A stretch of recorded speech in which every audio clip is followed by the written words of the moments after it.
Bendiciones, hermanos.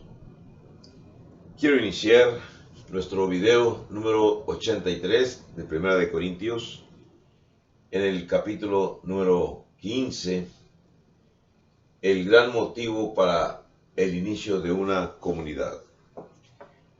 En la naturaleza, todo efecto tiene una causa, y en la iglesia sucede lo mismo. Todo inicio de una congregación tiene una causa, el inicio de una comunidad. Y aquí en el capítulo 15, releyendo los 28 versículos, encontramos cuál es la causa de que se forme una comunidad de cristianos. Es la resurrección. Déjenme darle lectura a los 28 versículos para nuestro solaz. Dice el párrafo: además, os declaro, hermanos, el evangelio que os he predicado, el cual también recibisteis, en el cual también perseveráis, por el cual asimismo, si retenéis la palabra que os he predicado, sois salvo, si no creísteis en vano. Porque primeramente os he enseñado lo que asimismo recibí, que Cristo murió por nuestros pecados conforme a las Escrituras, y que fue sepultado, y que resucitó al tercer día conforme a las Escrituras, y que apareció a Cefas y después a los 12. Hemos repartido el texto en varios puntos importantes que vamos a analizar. En realidad son 12 elementos los que vamos a estar hablando. Y el primero es precisamente lo que los primeros 5 versículos nos dicen. El núcleo del evangelio. ¿Se habrá usted dado cuenta que en algunas ocasiones, cuando le queremos preguntar a una persona que sabe de religión o que pertenece a algún grupo religioso, que nos diga con palabras sencillas qué cosa es el evangelio? Y la gran mayoría de las personas, haga usted la prueba preguntándole a alguna persona que sea religiosa, que viva cerca de su casa. La gran mayoría de las personas nos contestan con frases como: el evangelio es la palabra de Dios, el evangelio es la Biblia, el evangelio es las cosas de Dios, o el evangelio es a las personas que andan enseñando en las calles, se les llaman los del evangelio, y no tienen una respuesta bíblica acertada. Sin embargo, la Iglesia de Cristo, cuando proclama la enseñanza del evangelio, toma como base fundamental precisamente lo que es lo más importante, el núcleo. Veamos. Cuando Cristo Jesús inicia el cristianismo, inicia la iglesia, y antes de su ascensión a los cielos, le ordena a los apóstoles que vayan por todo el mundo y que prediquen el evangelio a toda criatura, que el que lo crea será salvo y el que no lo crea será condenado. Ese gran mandamiento que Cristo Jesús dio a los apóstoles consistía en que los apóstoles debían de viajar por todo el territorio conocido, al menos en aquella época, el territorio dominado por el Imperio Greco-Romano, y tenían que transmitir la información de las cosas importantes que aparecen en estos 5 versículos. Lo primero que tenían ellos que enseñar era acerca de que Cristo murió.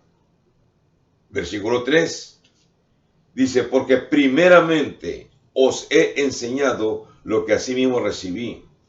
Cristo murió por nuestros pecados conforme a las Escrituras. Eso es el núcleo del evangelio, ir a enseñar al mundo que Cristo murió por un motivo. El motivo fue para rescatarnos, para pagar por nuestros pecados, y que ya estaba preescrito en las escrituras del Antiguo Testamento que el Señor iba a morir por nosotros. Dice el mismo versículo 2, dice, si retenéis la palabra que os he predicado, sois salvos, si no creísteis en vano. La frase, si retenéis, indica si obedecían los mandatos que van implícitos, incluidos en el Evangelio. Versículo 4, la segunda parte del Evangelio. Que fue sepultado. Los apóstoles tenían que enseñarle a la gente que les iban a transmitir el Evangelio, que la segunda parte era decirles que Cristo había sido sepultado. Y la tercera parte se encuentra ahí mismo, dice el texto 4, versículo 4, que resucitó al tercer día conforme a las Escrituras. Y sigue la narrativa en el versículo 5, lo que sucedió después de su resurrección. Se le apareció a Pedro o Cefas, después se le apareció a los 12, y bueno, ya sabemos el resto, que estuvo después de su resurrección, 50 días estuvo viajando y apareciéndosele a varios hermanos y siguió dando instrucciones para cuando él se marchara. Todo esto aparece al finales del libro de Lucas, principios del libro de los Hechos, la forma en que el Señor se eleva hacia los cielos, se va, y cómo los judíos creyentes observan asombrados cómo el Señor va venciendo la fuerza de gravedad y va ascendiendo poco a poco para estar con su Padre, para estar con Dios Padre. Un ángel se les aparece y les dice, varones hermanos, ¿por qué estáis tristes? Que Jesús, que así se va, así vendrá también después, y vendrá para recoger a su iglesia. Esas enseñanzas eran el núcleo del Evangelio, lo que los apóstoles tenían que enseñar. Entonces, sintetizando, el Evangelio, el núcleo del Evangelio, no es más que instruir o enseñar que Cristo murió en la cruz, que Cristo fue sepultado por nuestros pecados, murió en la cruz por nuestros pecados, fue sepultado por nuestros pecados y nosotros morimos juntamente con Él y fue resucitado y también nosotros somos resucitados. Se puede ilustrar con un pequeño dibujo que lo he usado frecuentemente en otras exposiciones, sobre todo cuando enseño el plan de salvación. Cristo Jesús murió en una cruz. Cristo Jesús fue sepultado. Hago esta ilustración porque es la más fácil de entender acerca de cómo se hace una sepultura actual. Pero recordemos que los judíos sepultaron a nuestro Señor Jesús abriendo una cueva, una covacha en una parte de la ladera del monte, y ahí, en aquel terreno calizo, es donde nuestro Señor fue depositado. Después una gran piedra redonda, cubrió la entrada, que posteriormente, en su resurrección, fue quitada por los ángeles. Una gran piedra, vigilado el lugar por soldados, que cuando llegó el momento de resucitar, no pudieron impedir que el ángel moviera aquella piedra y nuestro Señor Jesús saliera triunfante de la muerte. Cristo Jesús murió, fue sepultado, el segundo acto del Evangelio. Tercero, resucitó y anduvo en la tierra enseñando conforme a la versión de muchos testigos. Y posteriormente asciende a los cielos.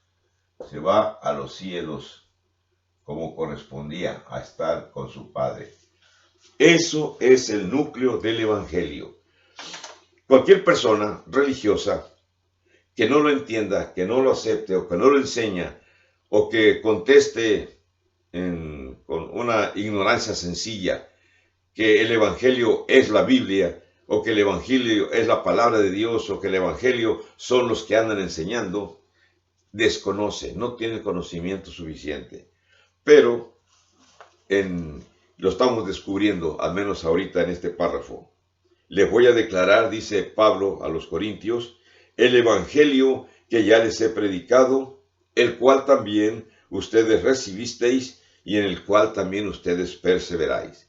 Y entonces les declara o les dice, por el cual asimismo, si retenéis la palabra que os he predicado, sois salvos si no creísteis en vano. Y noten la frase, porque primeramente os he enseñado, primeramente, que Cristo murió por nuestros pecados, conforme a las Escrituras.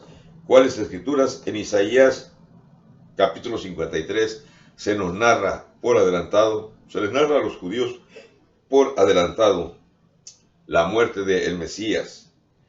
4. Y que fue sepultado, la segunda parte del Evangelio, y que resucitó al tercer día, la tercera parte del Evangelio, y después se le apareció a muchas personas y después subió a los cielos. Esa narrativa era la importante. Los pasos. Cristo murió, Cristo fue sepultado, Cristo resucitó y Cristo apareció. Y después Cristo ascendió. Exponer, así como Pablo está diciendo, hermanos, les declaro o les expongo la sustancia de la prédica del Evangelio. Pablo mencionaba que había conocido al Señor personalmente, no durante el ministerio de los demás apóstoles, pero sí en su viaje, cuando Pablo ya estaba persiguiendo cristianos, en su viaje hacia el norte en búsqueda de más cristianos para encarcelarlos, el Señor se le aparece antes de llegar al lugar de destino. Y el Señor le dice, Pablo, Pablo, ¿por qué me persigues? Dura cosa te es dar coces contra el aguijón. Y Pablo se voltea cuando aquella aparición llega y le dice, Señor, ¿quién eres? ¿Dónde estás? Y la aparición en la luz brillante le dice, vete a Damasco porque ha sido escogido para llevar el mensaje a los gentiles. Y Pablo queda ciego, cegatón, vamos a usar la frase cegatón, y va a llegar a Damasco, y allá en Damasco va a ir un cristiano quien poniendo las manos en sus ojos va a hacer milagrosamente que se le caigan algo como escamas que tiene en sus ojos, y Pablo no va a recuperar la vista totalmente, pero va a poder mirar. Después, posteriormente, Pablo va a narrar que él muchas veces le pidió al Señor que ser curado de este problema, y el Señor le respondió, siempre bástate mi gracia, porque yo, dice, me exalto, dice, en aquellas personas que son débiles. Bueno, hay más historia importante e interesante, pero lo que Pablo está diciendo aquí a los corintios, les está recordando que ellos son salvos porque conocieron, pero también si retienen. Quiere decir que la enseñanza, el conocimiento, la práctica del Evangelio hace salvos a las personas solamente si son salvos y si retienen esa enseñanza.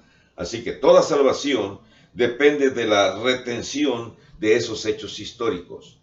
Nuevamente, si usted ha escuchado personas que no explican adecuadamente lo que es el Evangelio, esto que le estoy explicando y que Pablo menciona en los primeros 5 versículos del capítulo 15, primera de Corintios, ese es el núcleo del Evangelio. Esa es la base de la predicación que transmitimos. Y posteriormente miramos la relación que hay entre el ser sepultado y ser sumergido en las aguas del bautismo, que precisamente Pablo va a dar en otras enseñanzas, va a dar su explicación, y que yo ya he presentado también a ustedes en el curso bíblico Moctezuma Plan de Salvación, que usted puede encontrar en YouTube.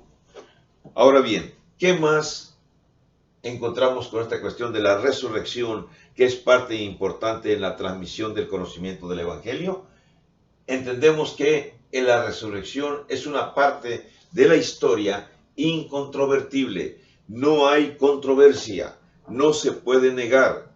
Si personas religiosas o personas que atacan el cristianismo quieren enseñar que es una falacia, que es una mentira, la resurrección de nuestro Señor Jesucristo, porque vence todas las leyes de la naturaleza, leyes físicas de la naturaleza, que eso es imposible, por lo tanto, la Biblia es un mito, dicen ellos, es una mentira, es una falacia, es una falsa enseñanza. No es así. La historia en general no se puede revertir o controvertir. Dice el versículo 6, 7 y 8, que después apareció a más de 500 hermanos a la vez, de los cuales muchos viven aún y otros ya duermen. Después apareció a Jacobo, después a todos los apóstoles, dice el texto, versículos 6, 7 y 8. Dice, y al último de todos, como a un abortivo, me apareció a mí. Ya he citado brevemente lo que acontece en el libro de los Hechos, capítulo 9, del 3 al 6, en donde Pablo está viajando para Damasco en busca de cristianos para castigarlos. En ese momento de la historia, Pablo todavía no ha sido convertido en cristiano. Pero lo importante, la Biblia entonces tiene que mirarse, aparte de un libro teológico, también tiene que mirarse como un libro histórico y pasa todas las pruebas para ser aceptado como un libro de historia. Entonces lo que aparece en la Biblia es real, es verdadero, es corroborado por muchísimos testigos, y aunque en la historia hemos sabido que ha habido intentos por muchísimas otras personas, intentos de destruir las Sagradas Escrituras, no ha sido posible. Y la Escritura se ha mantenido todavía como un bestseller, como uno de los libros más vendidos, si no es que el libro más vendido por todos los siglos después de la invención de la imprenta. La Biblia ha sido, es y continuará siendo la palabra de Dios que todo mundo podemos mirar, investigar en ella. Sus traducciones han sido correctas, a nuestro entender, ha sido lo más aceptable. La versión que estoy usando es la versión Reina Valera, pero hay muchísimas versiones que en esencia dicen lo mismo. Así que esta parte de la historia es importantísima. Según el versículo 6, se le apareció a 500 hermanos. Esos más de 500 hermanos al mismo tiempo, de los cuales muchos viven, dice el autor de Corintios, y otros ya duermen, quiere decir ya fallecieron en el momento en que se escribe la carta a los Corintios. Después apareció a Jacobo, uno de los apóstoles, y también un hermano de Jesús llamado Jacobo. Se le apareció a Jacobo y a todos los apóstoles, y después dice Pablo también se apareció a mí. Así que los de Corinto no creyeron en un rumor, en un chisme, en una historia falsa, una historia de ciencia ficción. Lo que ellos creyeron fue una historia real, verdadera, que los transmisores del Evangelio les llevaron a ello, a los corintios. Tanto Pablo como otros evangelistas les dijeron a los corintios la verdad, así como se les está presentando a ustedes en estos momentos, en esta presentación. ¿Qué más pasó con los corintios? Los corintios perdieron su confianza. De acuerdo a lo que estamos estudiando en Corintios, los corintios perdieron su confianza en ese hecho histórico, el que se narra en los versículos hasta el 8 que estamos viendo en estos momentos. Cuando la persona pierde su confianza en lo que dice la historia, en Cristo Jesús, en nuestro Señor Jesucristo, y no le tiene la confianza, es cuando inician o comienzan a formar sus propias creencias religiosas, sus propios conglomerados, gigantescos grupos de religiosos que tienen sus propias creencias que sus líderes les han inculcado, que se han desparramado por todo el mundo y que, vamos a decir así, hacen o quieren hacer competencia a la historia real y verdadera de nuestro Señor Jesucristo narrada en nuestras Sagradas Escrituras. Al formarse esos grupos religiosos que existen en todo el mundo, sí, muchos de ellos hablan de Dios, pero no aceptan porque si las aceptaran, todos seríamos de la iglesia de Cristo. Entonces no aceptan las verdades que no se pueden contravenir, no se pueden controvertir o no se pueden rechazar, las verdades que aparecen al menos en estos versículos que estamos tratando en estos momentos. Vamos a hablar un poco más acerca de Pablo, que es importante. La resurrección es parte importante en la vida del apóstol Pablo, pues él fue cambiado en su forma de ser por gracia. Vamos a mirar un poco, sin meterme a profundidad, en algunos aspectos del carácter personal de Pablo. Pablo es un judío que ha estudiado a los pies de uno de los rabinos más famosos de esa época, conocido como el rabino Gamaliel. Jocosamente nosotros decimos que estudió Pablo bajo los pies en la Universidad de Gamaliel. Pero Gamaliel le transmite sus enseñanzas y Pablo va a superar, después en su narrativa, cuando él narra su conversión, nos dice la historia que él superó en sabiduría, en conocimiento, a muchos fariseos de la época. Creemos, según algunos historiadores, que Pablo tenía la intención, antes de convertirse en cristiano, tenía la intención de formar parte del Sanedrín, o sea, del grupo de la alta jerarquía eclesiástica judaica, de los personajes más importantes. Incluso él va a mencionar que él superaba en conocimiento a muchísimos otros fariseos.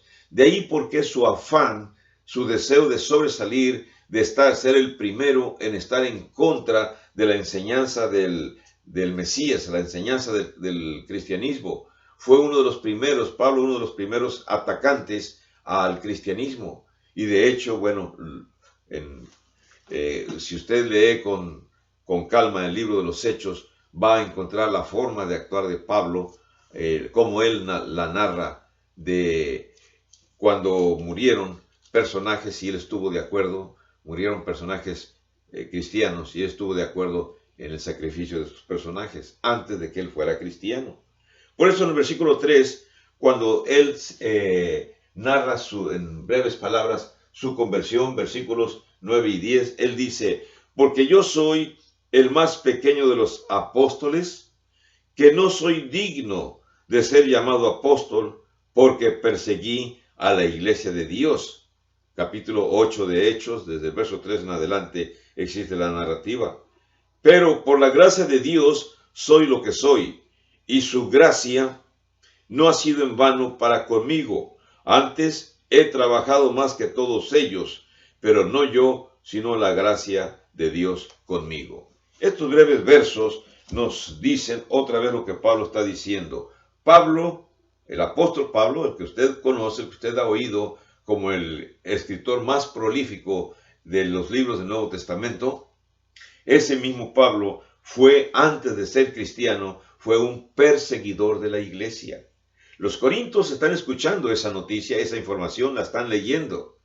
Y tienen que entender que si Pablo, siendo un atacante directo del cristianismo, perseguidor directo de Cristo, él también fue tocado por la gracia, dice él en sus versículos 9 y 10, fue convertido y se convirtió en el apóstol fructífero que conocemos a través de las Escrituras. Fue muy fructífero por medio de la gracia que el Señor depositó en el propio Pablo. Y aquí tenemos un comentario importante para nosotros. Si este apóstol, que era un acérrimo perseguidor de la iglesia, un enemigo fuerte del cristianismo, cambió su forma de ser por la gracia de Dios, por el conocimiento de la enseñanza del Evangelio, bueno, usted y yo, no importa la clase de delitos espirituales que tengamos, todos podemos también cambiar por la gracia del Señor. Usted, si usted es un adúltero, es usted un fornicario, es usted un borracho, hablo de usted como varón, pero las mujeres también, si tienen características morales que no son adecuadas, sépase que todos, ustedes y yo, todos podemos cambiar por la gracia de Cristo Jesús, por la gracia del conocimiento, por el regalo que Jesús nos da del conocimiento de su palabra. Y usted puede ser un cristiano como yo lo soy. Así que finalizo este primer episodio, este 83 episodio, y en la próxima presentación vamos a continuar porque los temas son largos y son interesantes. Que Dios le dé a usted bendiciones. Hasta luego.